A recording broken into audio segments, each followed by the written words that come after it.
Our speaker for today, and I'm really excited that Tracie Richie is joining us from earthday.org to talk about the global climate change initiatives. Tracie is the Director of Education, and she started with earthday.org in January 2018. Most recently, she was adjunct faculty at the University of Florida and has held positions from Florida to North Carolina, managing and facilitating environmental education programs. She holds a PhD from the University of Florida, where she focused on developing systems thinking skills in students and teachers to more effectively communicate about complex environmental issues such as climate change. So I'm super excited. This feels like a very hopeful and the perfect way to spend an hour on election day is hearing about all the cool stuff that earthday.org is doing. So take it away, Tracie. Awesome. Thank you, Jen. Thank you for that amazing introduction. Thank you everyone for being here. I am so grateful for this scheduled distraction and this opportunity to talk about hope and how we can bring that into our conversations. I am also very grateful for many familiar faces, familiar names from our work across the years. I'm based in DC, so it's a little iffy right now. Buildings have been boarding up since Friday, so that just felt uncomfortable, I'll say, to think that, I thought it was maybe for Halloween, and then to realize it wasn't was very upsetting that, regardless of an outcome, we are preparing that much for uncertainty afterwards. So I'm very grateful for this distraction. I'm going to be heading out to the University of DC has a very large polling place. I'll be heading out there next to volunteer. And so just try to help everyone feel good in line, feel comfortable in line. And hopefully we'll have some good news coming up. But yeah, very grateful for this opportunity. And also this is slightly different from the NAAWE presentation I gave recently. I don't know if anyone was there. So I'd also just love it to be more conversational and a chance to kind of just talk through these things. I'm so glad Frank is here. I'd love to talk about the US plans. If anybody has questions about that. I read that whole document and dare I say it was awesome, Frank. But really love how everything is overlapping and connecting and working in parallel with each other of what we're trying to do globally, what we're seeing here in the US, opportunities to take action regardless of today, to have such solid, tangible tasks that include hope that are clear and ready to go. Again, regardless of today, we have a great plan and we're going to take action on that. So I'm really, really excited about that. I will go ahead and share my screen because I do have a presentation because I'm a nerd like that, and we'll do that. And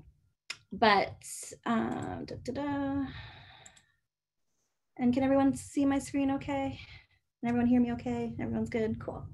So yeah, and also just a little bit about me and kind of why I'm here in front of you today. And thank you, Jen, for that wonderful introduction. But I've been in environmental education for about 15, 16, 17 years now. It's my home, it's my family. This is where I like to be, definitely focusing more on climate of late. But through my doctoral work at UF with Martha Monroe, which I'm sure is a name many of you know, I helped develop the secondary PLT module, Southeastern Forests and Climate Change, which is part of the CLEAN catalog. So I'm very familiar with your network. I think I did a presentation, gosh, maybe in January for the 50th anniversary of Earth Day to the CLEAN network, which none of that happened, but that's okay. We bounced back. So very familiar with your network, very excited to be here, very inspired by what you all do.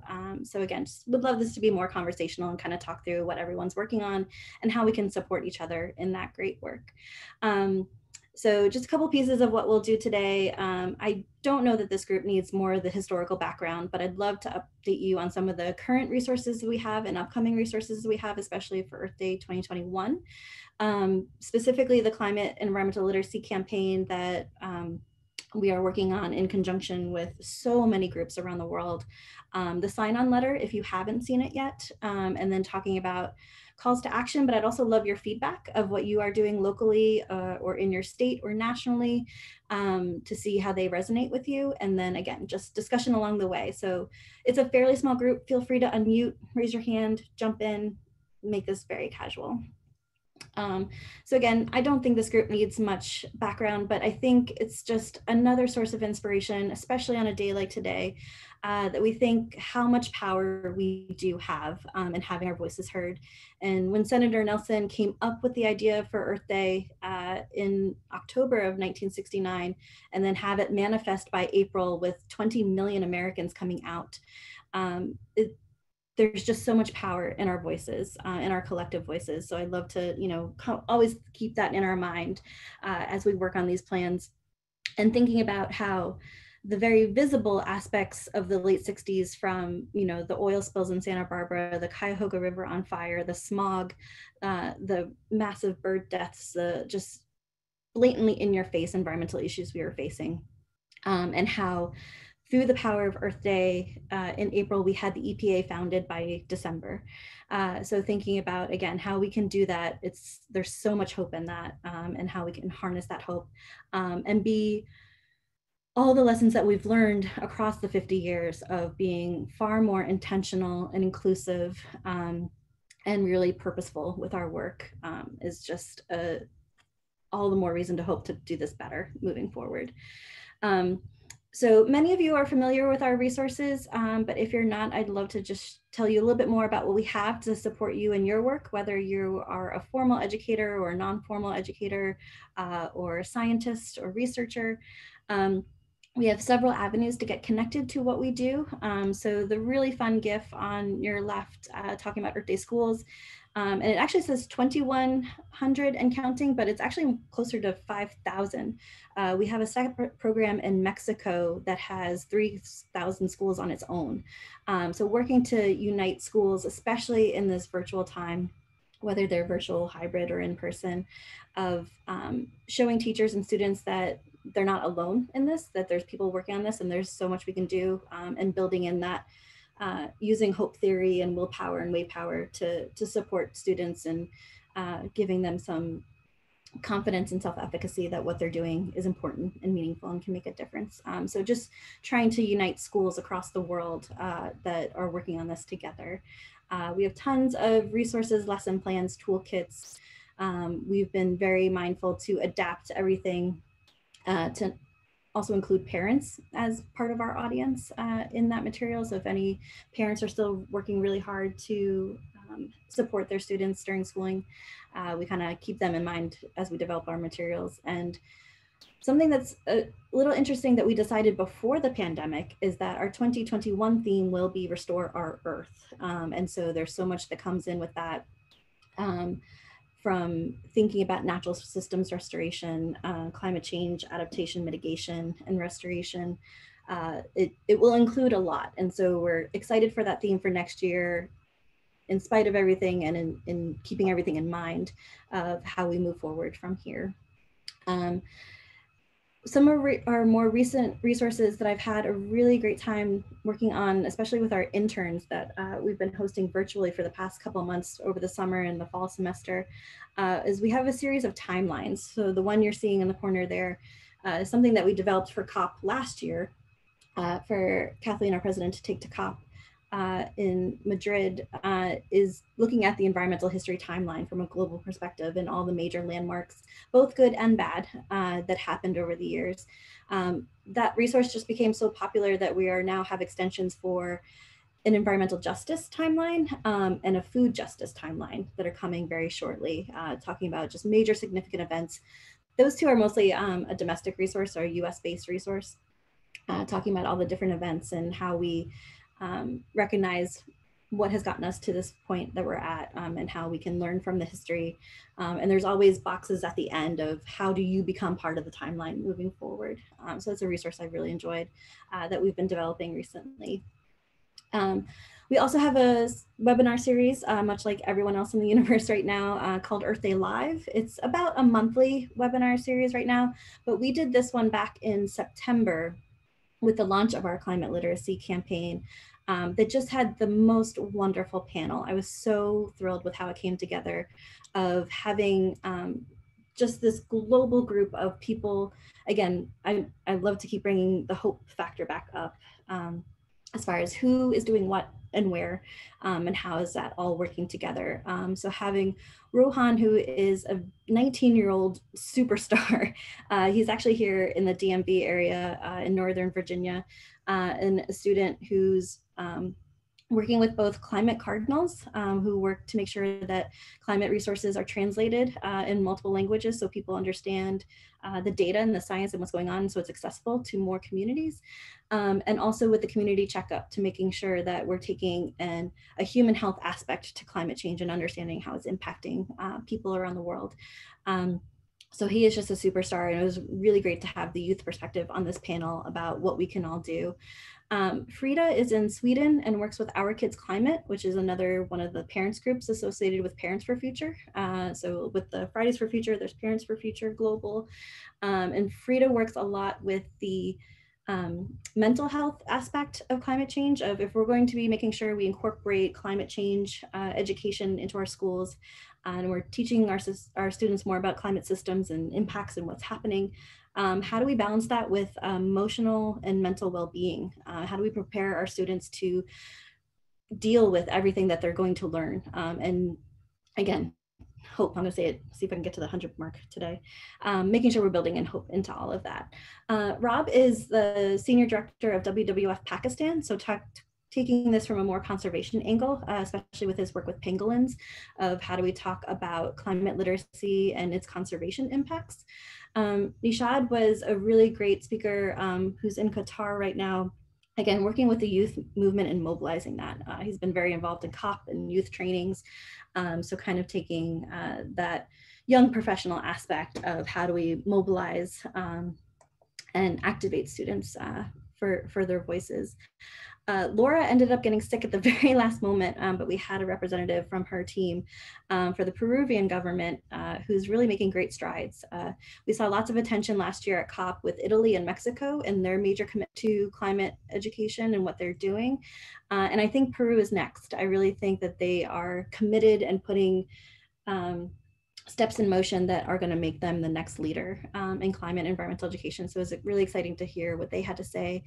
And then Asha Alexander is in Dubai with one of the most impressive school systems I've seen in a really long time, and the GEMS program, for how they talk about climate and environmental literacy starting from the earliest ages, 5, 6 years old, and how they embed that into their systems every day to make it a big part. So if you haven't seen this presentation, it's on our YouTube. I'm happy to link that in the chat later, but a really great about hour-long presentation about what everyone's working on. And we'll have more of these events coming up. And then I think many of you are familiar, this is something that started months and months ago. We also launched it on Earth Day, but it keeps evolving. So I thought it'd be good to mention the Earth Challenge Citizen Science app is just a great way to bring people into the scientific method, to something that we've been talking a lot about this year is just trust in science. And the best way to build trust is to involve them in the process. So having citizen scientists from all ages participate, collect data. This was also just one of our absolute saviors when Earth Day went virtual in April, that what are safe things that you can do from home or at a distance to still feel like you're making a difference and participating meaningfully in the environmental movement when we were stuck at home. So within the Earth Challenge app, we now have six widgets within the app that all take different data collection pieces. So we have an insects app where an insects widget within the app that right now is focusing on a pollinator campaign and looking at bumblebees in particular, and seeing where we can find different pollinators, where they're located, and doing a mapping exercise through that. And it also has a component where you can train AI to identify different kinds of bees as well. The air quality widget is really great because you could do that from inside. So if you're in such severe lockdown, like much of our India team was, that you can't leave your house, that this was a great thing to do from your window or from your doorway or from inside. So trying to calibrate air quality monitors and taking that measurements and learning more about air quality and what you can do. There's a plastic pollution one, a food mapping one. Oh, so sorry, we have 4, 6 are about to come. We're working on climate change impacts and water quality right now. So this is downloadable on your phone. It is a fairly data heavy app, so it takes a little bit to download. So we always recommend doing that with a strong Wi-Fi connection for your first download. But it's a really dynamic, exciting resource that we developed in cooperation and partnership with the US State Department and the Wilson Center. Colorado is actually involved as well. So tons of partners, and really making sure that to set it apart, so it wasn't just reinventing the wheel on citizen science, is that there's a strong civic engagement component as well. So not only are you collecting data, but you're also finding out, what does that data mean? How does that data compare to other parts of the world? And what do you do about that data? The last thing we wanted to do is to have people learn that their environmental quality was actually quite poor and then just leave them with that information. We wanted to make sure that they had actionable steps to address that data and make a difference. So there's petitions, there's calls to action, there's actionable items of what does this data mean for you and how do you improve it in your community? And how do you work within your community to develop action plans to make a difference? So coming back to the climate and environmental literacy campaign that all of those different resources support for earthday.org. And thank you, Jen, for saying earthday.org, because we're in a name transition right now. Many of you know us as Earth Day Network. We are transitioning to earthday.org, but it's still us, all the same things, just making it really complicated for staff to say the right name at the right time. So something I want to just unpack for a few minutes is, in this campaign, our elevator speech is that every student in the world deserves and must have compulsory, assessed climate and environmental education with a strong civic engagement component. We agonized over this forever, and we still agonize over this. So I just wanted to unpack it a little bit, because there's a lot of questions, and this has been a breaking point for some of our supporters of if they do and do not, or can or cannot support our campaign that we work on with this.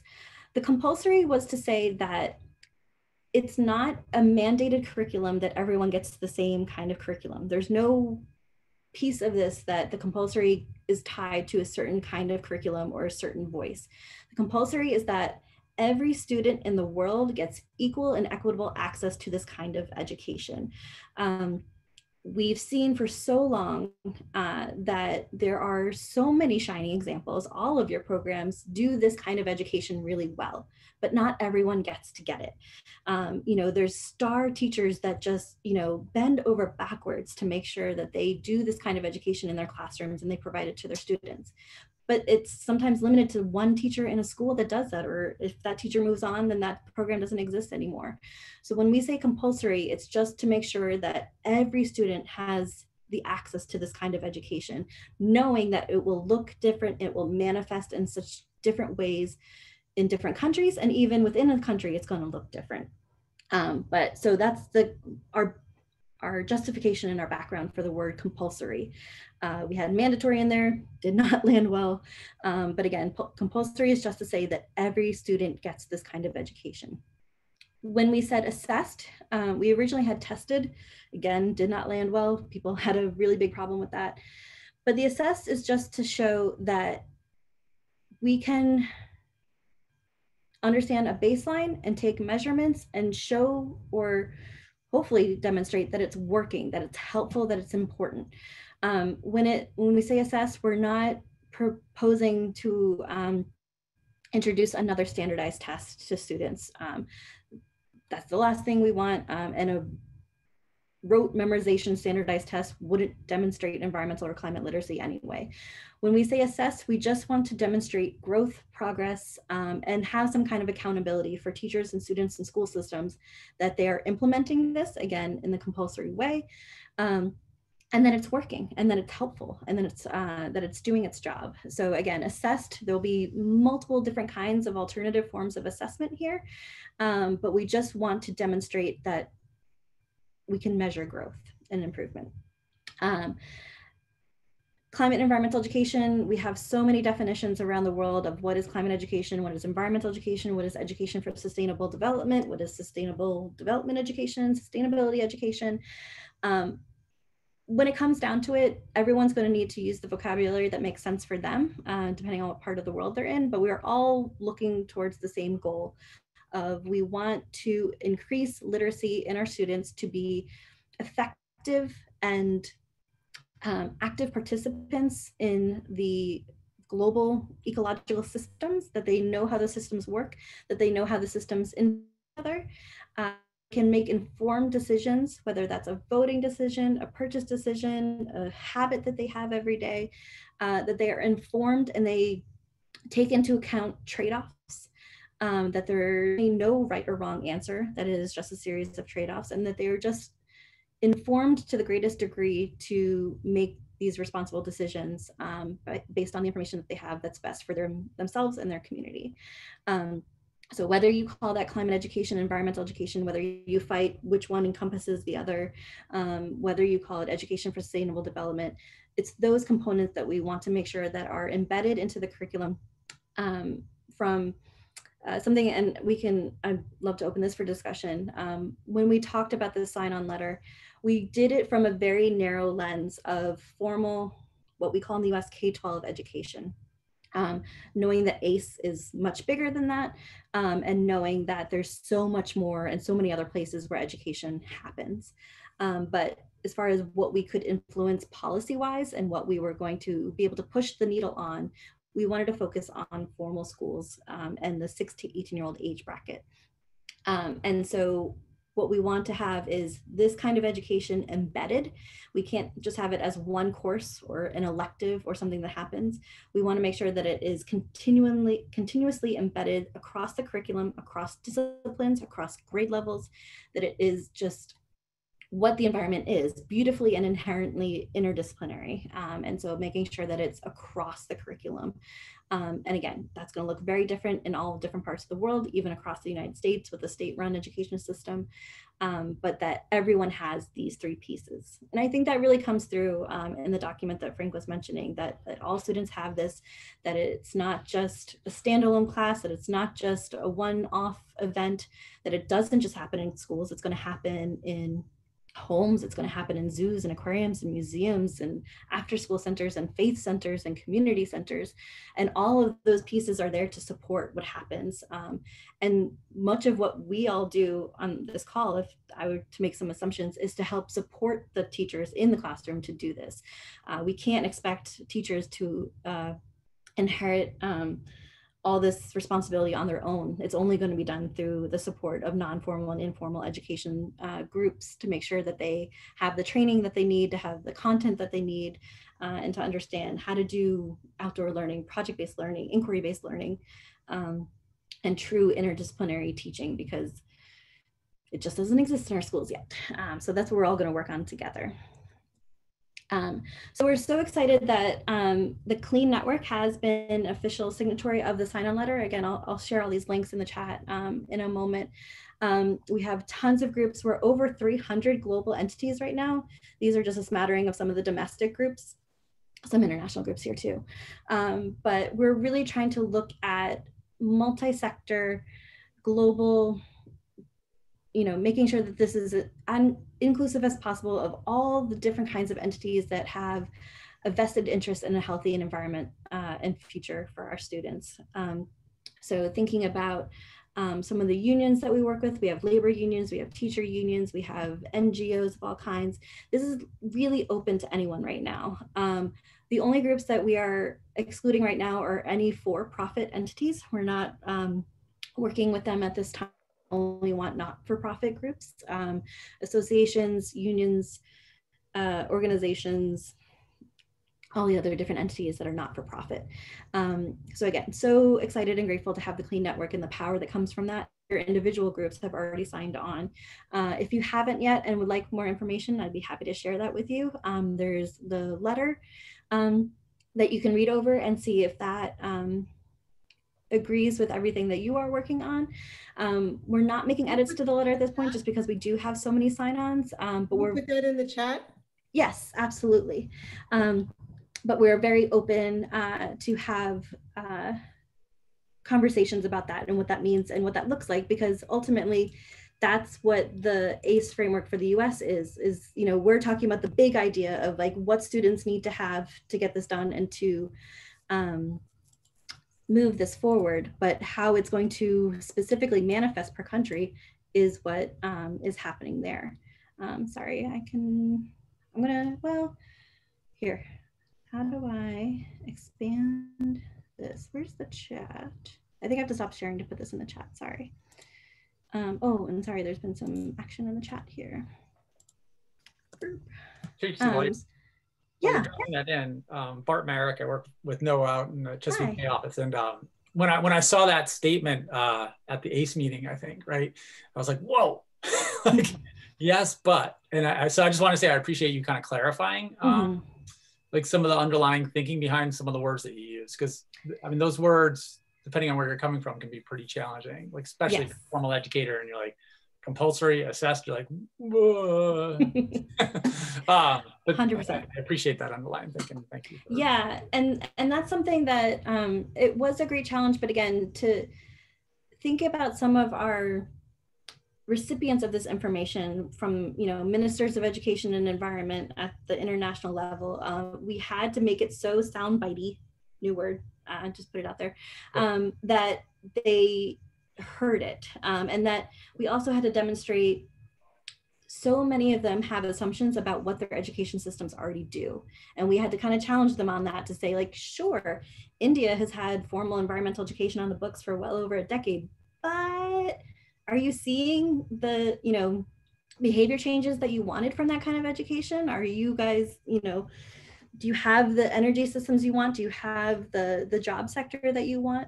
What's missing? And so we did kind of gamble a bit of, you know, some really bold words there that do often need to be explained. So we always like the opportunity to kind of unpack those with our different groups, but also need to push the envelope of, you know, if we ask you to get to here, and then we kind of step it back, walk it back a little bit of what's achievable, that's way better than kind of starting in the middle of like, oh, you know, it'd be nice if you had this.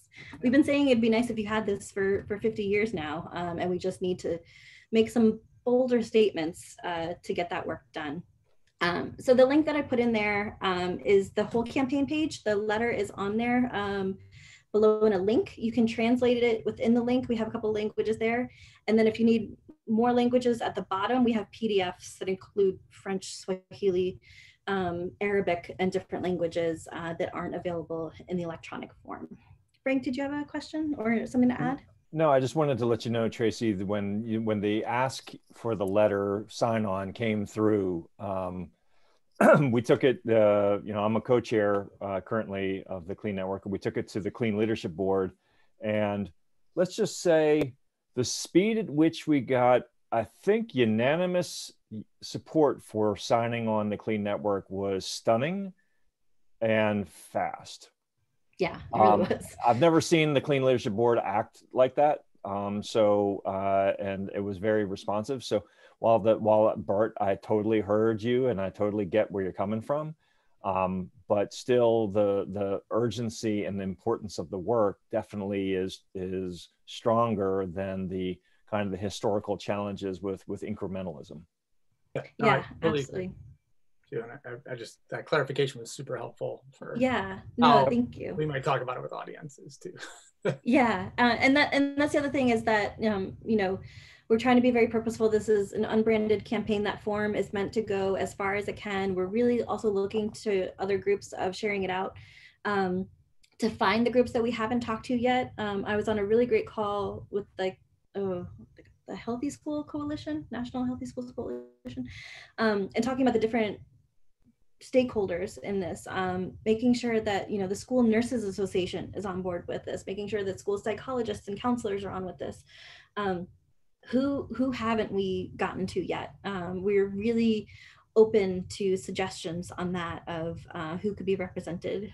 So in the press release up there, it shows the first like 200 groups, I think, is what we had before we officially launched. We're well over 300 now. So we're about to do another list update so everyone can see, but you can also see at the bottom of that campaign page all the logos of groups that have given us their logo to show that they're supporting, to kind of show the different entities that we have. Again, really working on this in a global way, but trying to find so many of the different groups that are already in the space and amplifying their voice too. This is not something that like, oh, no one ever thought about this, we should try this. That's not, it couldn't be further from the truth. There's so many groups working in the space, have been working in the space, and we just kind of want to unite all of that together and put pressure on our governments to make some, you know, amplified, bigger, bolder commitments come COP26, which as of yesterday was exactly a year away. So it sounds like this great long time that we have, and gosh, the hours are just spinning by. So we have a lot to do within that year. But I'm going to go back and just share my screen because I'd love to talk about the calls to action that we were talking about, or suggesting or thinking over as far as what can signatories do at this point. And I think, where's the one we're from current slide, to slideshow from current slide. So again, some of those groups. So as far as the calls to action, you know, obviously sign the letter and sharing it with your networks if you are able to do it. The next step we're going to have is that we do, right now that letter is targeted to groups, associations, organizations, but we have created an online form that if you are as an individual want to sign it, we kind of want to show global support for that. Whether you are famous in your field or an individual who just supports this work. We have different ways to indicate that. So if you're interested as an individual or can't sign on as your association, we have that option coming up shortly. Today's the day to vote Earth. Some of these pieces were from a couple of weeks ago, but we were really, earthday.org was working on a big campaign this year for Vote Earth, and as a voter registration and voter education initiative of understanding from all levels, from, you know, our president, but also your school board, your sheriff, your city council. How do they feel about the environment? How do they feel about education for the environment? Asking those questions and really voting Earth across the board. And doing all the work that so many of you already do, but, you know, letting us help you amplify that. The biggest thing that earthday.org and what I can offer as a partner is our platform, our social media. We've got about 600,000 followers worldwide from social media outlets and a website that gets 2 million hits a year annually. So let us help amplify the work that's already happening. If you are working at a conference or attending a conference or presenting at a conference, let us know. Let's make sure that climate literacy is on the agenda for any major conference of any kind, of any discipline. And let's see what we can do to work together to make sure that it's present at all these kind of events. Let's just flood the media with op-eds, with articles, with publications. You know, how great would it be to have Vogue and GQ and Nat Geo and, you know, all the major groups for people who are not already hearing about this? Where do we get some major articles by, you know, not so obvious influencers to talk about this? How do we just get this message out there way more in the public than they've heard it before?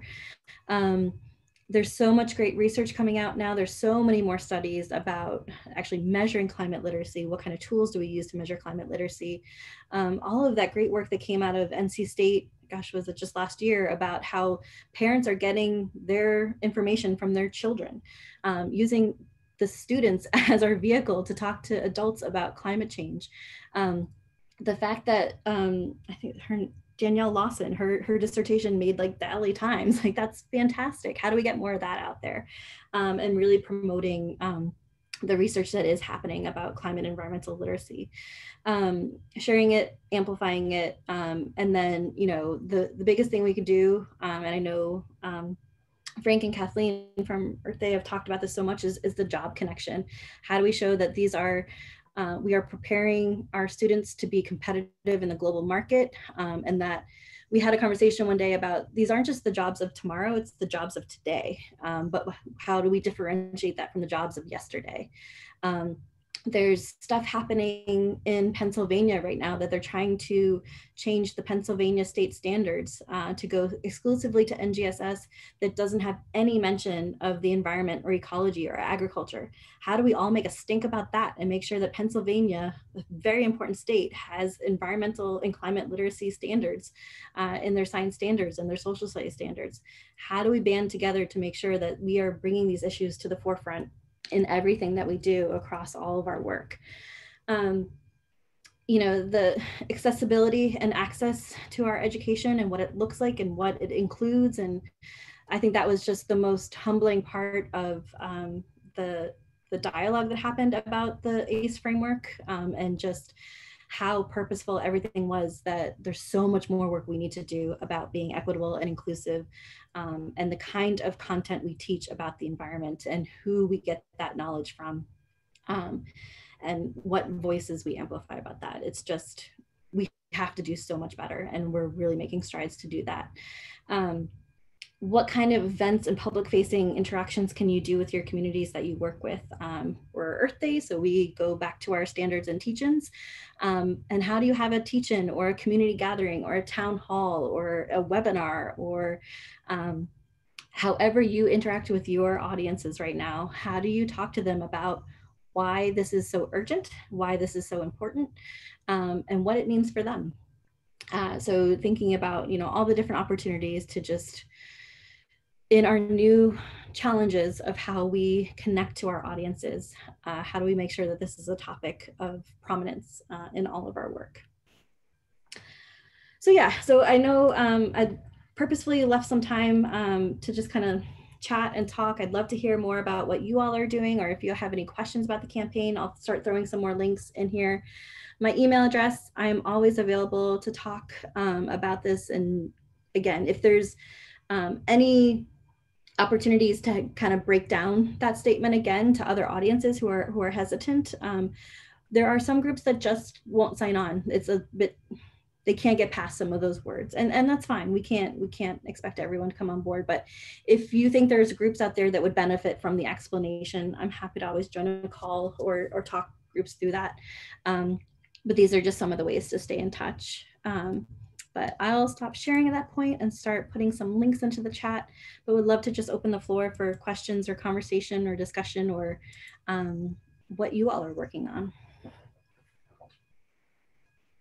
I have a question around some of the grassroots stuff you mentioned on one of your more recent slides there, and you know, things that your partners and folks, you know, can do.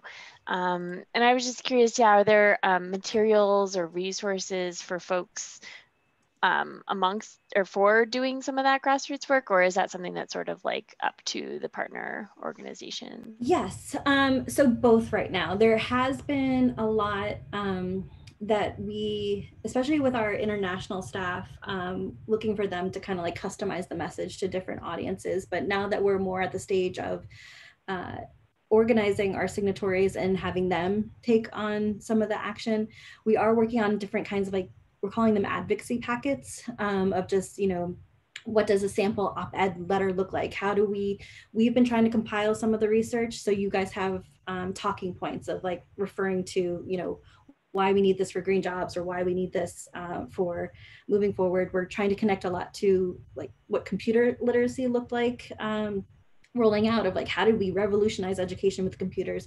How do we revolutionize education with the environment right now? So we're trying to compile all that we'll have pretty shortly, of just other kinds of assets, from like social media toolkits to talking points to sample op-eds to sample letters to your Minister of Environment, to you know, other tools to make this easier for groups. We kind of, same thing that we've always done with our teach-ins, is like we walk this balance of, we don't want to be too prescriptive or too, you know, give you exactly what to say, because it is going to look different and should come differently from different groups. But we need a bit more support and resources for our signatories who are looking to do more work on this. So we're trying to compile all of that for everybody, so that if you sign on, or if you're waiting to sign on, it'll go out to the signatories in a series of emails. But also, if you want that information separately, I'm happy to get it to you. Tracie, a question? Sure. So maybe this might be more broadly in the organization. Within Earth Day Network, the folks who are focused on the actual Earth Day events. Okay, so clearly there are the physical events, and probably maybe 50-50 that we might be still at virtual events when it comes around for April.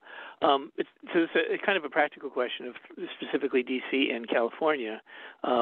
I mean, if they're virtual, we're probably going to have the same issues that we have physical. These are good issues to have, that there's so many Earth Day events going on. We're always encouraging them to try to space it out all through April. Mm-hmm. Like we participate in 6 Earth Day events at least in the Bay Area, but if they do them on the same day, well, we pick one over the other, and they kind of all suffer. And in D.C., there's the one on the National Mall, of course, and hopefully we can work it out with U.S. Science and Engineering Festival. Let's try and not be on the same day, because we have to choose between 350,000 people or the National Mall, and that's a tough choice. Is there something about that? I mean, kind of also sending the message to Earth Day programs around the country: try not to be on the same. Earth Day doesn't have to all be on the same day. They're almost always on weekends anyway. Right.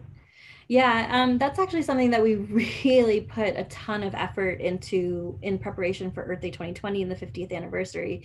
Is that there's the pre-existing tagline of Earth Day is every day. And what our organization also likes to say is that it's not just a day, it's a movement. And that, what is the collective power that if we spread out those events, especially across the month of April, that we're not competing for the same audiences, because we are trying to get the same message across. So if, museum days could be one day and aquarium days could be another, and zoo and, libraries, and whether they're cleanups or whether they're teach-ins or rallies or marches, we were really trying to space out all of those events. And especially from a weather and seasonal aspect, April is kind of really hit or miss for weather around the world. And then in the United States and several other countries, it's just a nightmare as far as testing is concerned and what teachers can do. So I really have both ends of the spectrum. There's not many ones in the middle of teachers who say, yes, thank you, I need all this stuff, or don't talk to me for 2 more weeks. So you kind of get both. From what we're trying to do now, at this point in our conversations, we are not anticipating any in-person events for April 2021. We are going to be planning a virtual Earth Day again, with all the lessons that we learned from having 5 weeks to do it and pivot last year, and what virtual events look like for this coming April. We're not stopping any in-person events from happening. If there are safe and reasonable ways to do so, that is fantastic, especially on the cleanup side. We've seen great strides in how people can do organized cleanups together safely. But as far as an event on the National Mall, we are not planning an in-person one for 2021. All the more reason to make sure that events are spaced out across the month, across the year, and that this is not just, something that gets attention on April 22nd. We can't afford that. So making sure in our messaging, Restore Our Earth will absolutely be a year-long endeavor, and well beyond that, of trying to make sure that things are acknowledged, organized, and facilitated way beyond Earth Day and way beyond April as well. So trying to do that as much as we can. Yeah, Frank. Jen, do you want to go first? Okay. One campaign that probably we should be tracking, given the US ACE conversation, is a lot of this work, while there's an international dimension to it, is really nation down, across, as opposed to international. And the move to, as part of the Paris Agreement, Article 12, to actually use ACE, which this has got a strong piece of, in your climate actions, and the NDCs that countries are committing to are supposed to have that ACE component to it. So connecting with the campaign that ECOS has, the NDC We Want well, it's not ECOS, but it's related.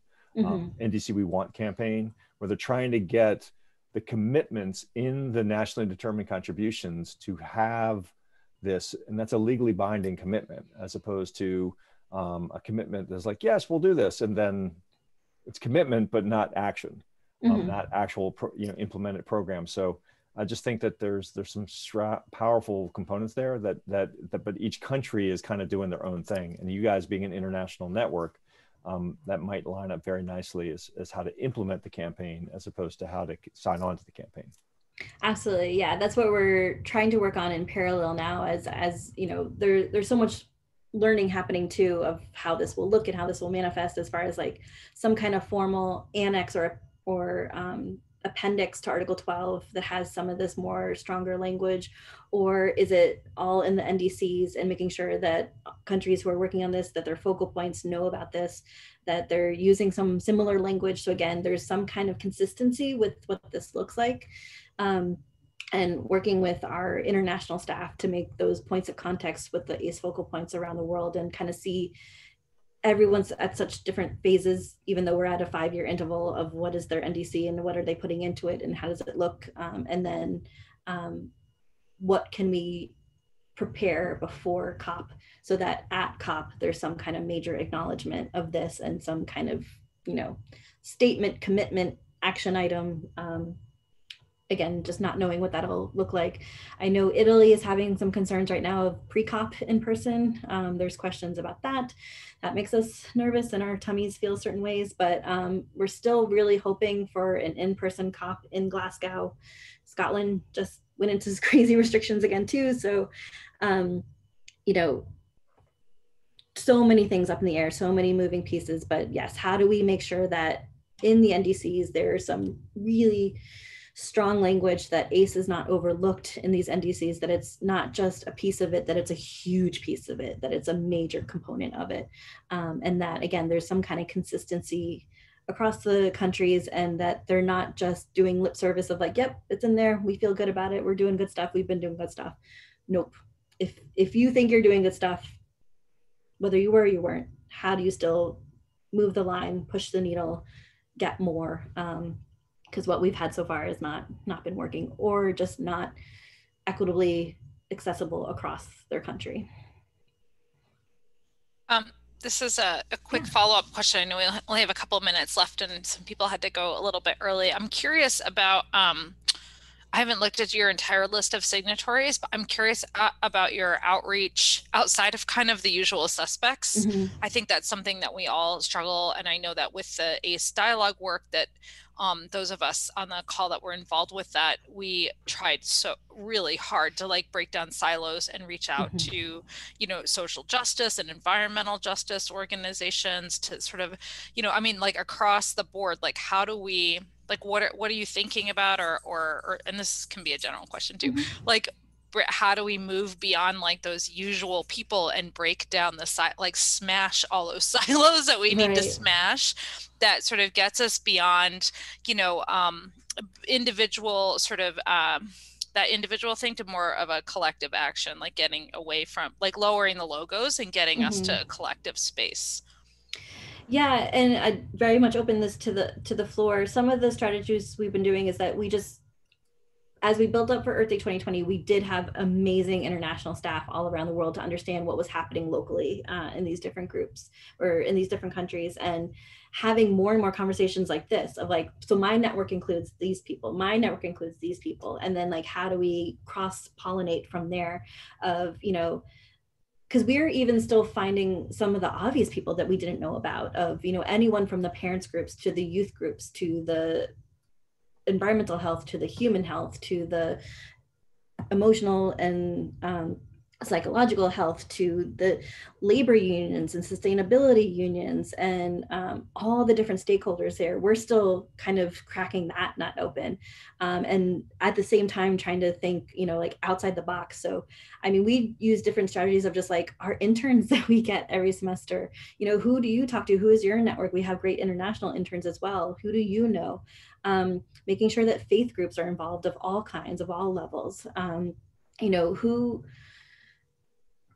just trying to like literally Google sometimes some different networks and groups that exist. And the more friends we make, the larger our indirect network happens.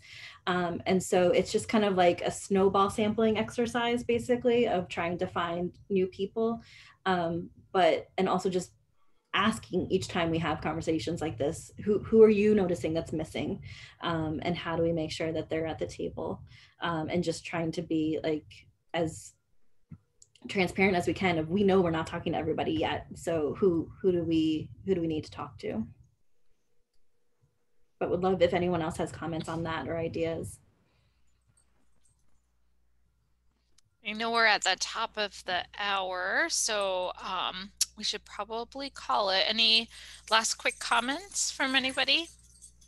Bart, I do see you had a question about PA. I have some oh, Bart left. Oh. He left, but it looks like he's going to reach back out to you. Okay, sounds good. But Tracie, thank you so much for being our featured speaker today and for sharing and giving us some context for the global initiative that earthday.org is working on, and inviting us to be a part of the process. It's awesome to hear about, and earthday.org is doing such great work, and it was awesome to have your director Kathleen on as an ACE panelist at our community review launch. That was really great to have her there. So we're really appreciative of all earthday.org is doing. And I just wanted to wish everybody good luck, a big hug. I don't know what, but stay sane out there. Take care of yourselves. Good. Take care of yourselves, whatever that means. Virtual take hugs, care of yourselves. yes. Virtual hugs to everybody. Yeah. Thank you, everyone. That was a solid hour where I didn't think of things, so I appreciate that. And hopefully this has some things that we can all work on together to support each other in this work that's just so critical. So thank you, each and every one of you, for what you're doing and making this possible and making it happen. So thank you so much. Thanks, Tracie. Thanks, Tracie. Thanks everybody. Take care, everyone. Be well. Tomorrow. Okay. Bye. Bye.